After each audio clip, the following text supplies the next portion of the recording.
सोमवार से नवरात्र शुरू होंगे। देश भर में उत्सव का वातावरण होगा। जगह जगह गरबा पंडाल लगेंगे।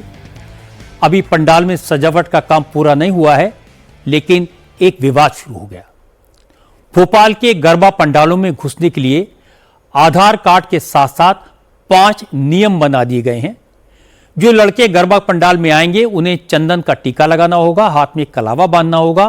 पंडाल में घुसने से पहले भगवान बराह की पूजा करनी होगी और इसके बाद गंगा जल और पंचामृत पीना होगा।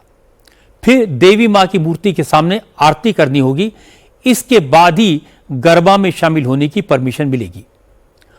ऑर्गेनाइजर्स का कहना है कि चूंकि लव जिहाद के मामले बढ़ते जा रहे हैं, गरबा पंडाल हिंदू बहन बेटियों से घुलने मिलने का आसान रास्ता बना दिया गया है।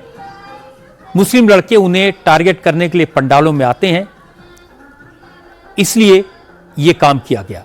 आयोजकों का कहना है कि गरबा कोई एंटरटेनमेंट की जगह नहीं है, विशुद्ध रूप से धार्मिक आयोजन है, इसलिए मुसलमानों का इसमें कोई काम नहीं है, इसलिए ये प्रबंध किए गए। पहले चरण में चंदन, हाथों में कलावा, इसके 12 अवतार है भगवान विष्णु का, जिसमें इन्होंने पृथ्वी को उठा रखा है। हमें लगता है कि अन्य धर्म इनके सामने झुकना पसंद नहीं करेंगे, पर जो आएगा उनको प्रणाम करेगा, इसका माता जी को प्रणाम करेगा। ये 5 चरणों का हमने यहाँ व्यवस्था की। गरबा जो होता है कोई मनोरंजन नहीं है जिसमें लोग जाए डीजे बजे और डांस करें। हम अन्य दूसरे धर्म के लोग हैं, इसको मनोरंजन मान के और कहीं ना कहीं वो आते हैं। जब हमारे भगवान में माता जी में आस्था ही नहीं है आपकी, तो मुझे लगता है आपको आना ही नहीं चाहिए। क्या होता है कि सब यहाँ मनोरंजन के माध्यम के लिए आते हैं और हमारी माताओं बहनों को गुमराह करके वो लव जिहाद का कहीं कहीं उनको माध्यम बना लेते हैं। बरा के अवतार हैं, अगर आप इनका पूजन करते हैं, पूजन के साथ साथ आप तिलक लगा के कलावा बांध कर अगर पहुंचते हैं और आधार कार्ड के साथ हमारे यहाँ पर उस चीज को बकायदे चेक करके एंट्री दी जाती है। आए दिन लव जिहाद के मैटर हमारे सामने आ रहे हैं। एक गरबा जो है ये एक बिल्कुल आसान तरीका होता है हमारी भोली भाली हिंदू लड़कियों को जाल में फांसने का। आप कलावा बांध के और टीका लगा के तो हमें मूर्ख बना के आ सकते हैं, लेकिन हमारे विष्णु जी के जो वराह अवतार हैं उनके रूप के अगर आप चरण स्पर्श करके और गंगा जल आपके ऊपर छिड़क कर और गोमूत्र का छिड़काव जब आपके ऊपर किया जाएगा तो आप स्वयं इस आयोजन से दूर हो जाएंगे। हालांकि कांग्रेस के नेताओं ने उस पर एतराज जताया।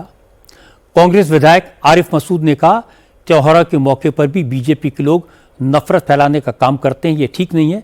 आरिफ मसूद ने कहा, वैसे तो हमारा देश मिलीजुली संस्कृति वाला है, इसलिए इस तरह की हरकत ठीक नहीं है, लेकिन फिर भी अगर आयोजकों को आपत्ति है तो गरबा पंडाल में मुसलमान लड़कों को जाना नहीं चाहिए। अगर कोई मुस्लिम लड़का फिर भी पंडाल गया और वहां उसके साथ कुछ गलत हुआ तो इसके लिए वो खुद जिम्मेदार होगा। देखो, हर वर्ष नवरात्रे आते हैं और बड़ा पवित्र दिन होता है। नवरात्रे का सबको इंतजार होता है कि नवरात्रे आएंगे तो खुशियां लेकर आएंगे और लोग आराधना में लगते हैं, मालिक को मनाने में लगते हैं। लेकिन भारतीय जनता पार्टी के नेताओं का एक पूरा ओरा हो गया है कि कोई भी ऐसी चीज आएगी तो वो उसमें एक विवाद वाली स्थिति को खड़ा करना, बयान देना, ताकि उससे अलग हटके जाने का एक काम उनका क्रम बन गया। एक बिना बात के एक मनमुटाव वाली स्थिति करते हैं, जबकि ऐसे समय में हर धर्म, हर समाज का व्यक्ति नवरात्रे के दौरान लोगों की मदद करने, साफ सफाई रखाने में मदद करता। गरबे के अंदर कोई मुस्लिम अगर जाता है तो जाता ही क्यों? अगर आप उसे सदा देते हो तो हम उसके साथ नहीं है, क्यों जाएगा वो? और अगर वो गरबे में जाएगा तो फिर गरबा वाले समिति वाले जो मान रहे हैं मान ले भैया, मुस्लिम समाज का गरबे से क्या लेना देना। और अगर वो जा रहा है और आप चाहते हो कि ऐसा नहीं हो तो जो आप कर रहा हो वो आपको मुबारक।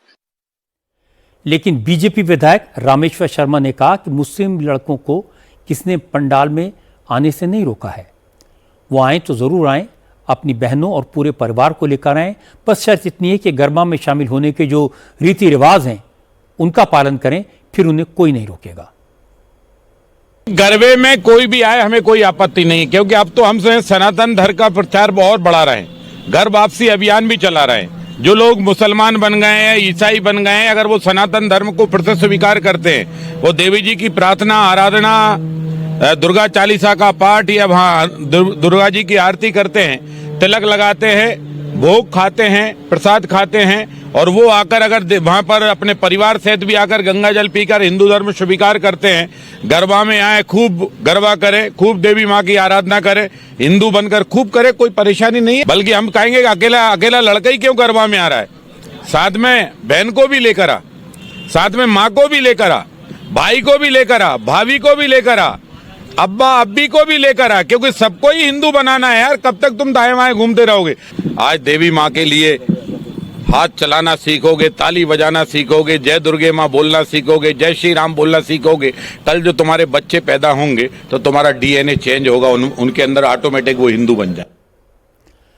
नवरात्र जैसे पवित्र त्योहार पर इस तरह की मनमुटाव जैसी बातें नहीं होनी चाहिए, इस तरह की नफरत भरी टकराव की बातें नहीं होनी चाहिए। लेकिन इसका एक दूसरा पक्ष भी है। इसके लिए वो असामाजिक तत्व जिम्मेदार हैं जो मातृशक्ति की आराधना के इस पवित्र मौके का इस्तेमाल अपने बेईमान इरादों को पूरा करने के लिए करते हैं। पिछले कई सालों में ऐसी बहुत सारी घटनाएं हुई हैं जब मुस्लिम लड़के अपना नाम बदलकर कलावा बांधकर गरबा में आए, छेड़छाड़ की। इसलिए ये दुर्भाग्यपूर्ण हालात बने, इसके लिए दोनों पक्ष जिम्मेदार हैं।